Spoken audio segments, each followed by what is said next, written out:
উপজেলার ৯ নং রানীগাঁও ইউনিয়নের যে রাস্তাটি দেখছেন, এই এলজিডির রাস্তাটি আজকে তারা যে অনিয়ম করতেছে, এই অনিয়মের বিষয়টি আমি সরাসরি দেখানোর জন্য হাতে একটি লাঠি নিলাম। আপনারা একটু আমি দেখাই, প্রথমে একটু দেখেন।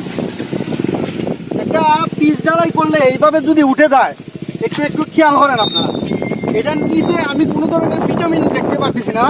এই যে দেখেন অবস্থা, দেখছেন দেখছেন এগুলো হাত দিয়ে উঠানো যায়।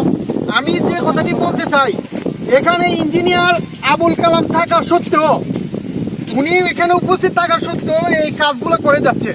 তাহলে কি আমরা বলবো যে এই দুর্নীতি ও অনিয়মের সাথে ইঞ্জিনিয়ার আবুল কালামও জড়িত রয়েছেন? তারা হয়তো সরাসরি টাকা নেন না, তাহলে আমি বলবো কি যে তারা হয়তো এইভাবে তাদের কাছ থেকে, কন্ট্রাক্টরের কাছ থেকে বিভিন্নভাবে টাকা নিতেছে এবং তারা এই সরাসরি এই অবস্থাটি দেখানোর চেষ্টা করছে। এখানে জনতা আছে, এখানে জনতা আছে। এই রাস্তাটির প্রথম থেকে শেষ পর্যন্ত এই অবস্থা।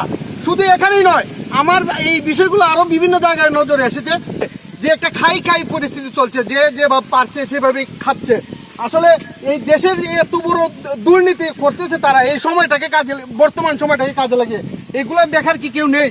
এখন আমি এই মুহূর্তে একজনের সাথে এখানে কথা বলবো, আমার সঙ্গে থাকবেন। একটু ক্যামেরাটা এদিকে আনেন। আচ্ছা, প্রথমে আপনি কিভাবে এটা আপনার চোখে পড়লো, বা যদি একটু বলেন ইঞ্জিনিয়ার কি তখন ছিল কিনা একটু বলবেন। হ্যাঁ, বিসমিল্লাহির রহমানির রহিম।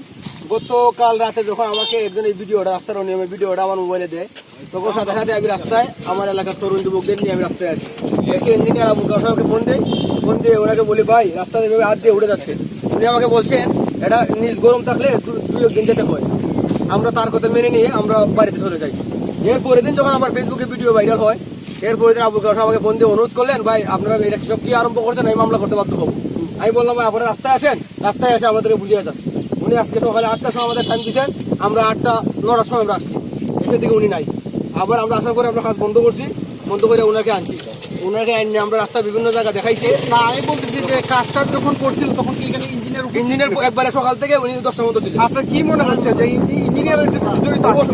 অবশ্যই এগুলো আমরা তদারকি করতে হবে, অবশ্যই। না হলে অত বড় সাহস এই রাস্তার মধ্যে 3 দিন আগে এরা তেল দিছে, তেলের উপরে বালু দিছে, বালু দিয়ে এইভাবে আমার রাস্তা কাপিং করতেছে। এর মানে নতুন করে কোনো তেল নাই, সব জায়গার অবস্থা খারাপ। আমরা তো দেখছি, আমরা কংক্রিট উঠতে রয়েছে, কংক্রিটের মধ্যে বালু। এখন আবুল কালাম সাহেব উনি স্বীকার করছেন, উনি কন্ট্রাক্টরকে প্রশ্ন করছেন, আপনারা এগুলো ঠিক করছেন না। উনি এগুলো বলে, এখন আমি বলতেছি উনি এখন প্রশ্ন করবেন কেন? উনি কি এখন ছিলেন না উপস্থিত ছিলেন? অবশ্যই ছিলেন। তো উপস্থিত থাকা অবস্থায় আপনার প্রশ্ন যে আপনি উপস্থিত থাকা অবস্থায় এটা কিভাবে হলো? উনি তো এখন উনি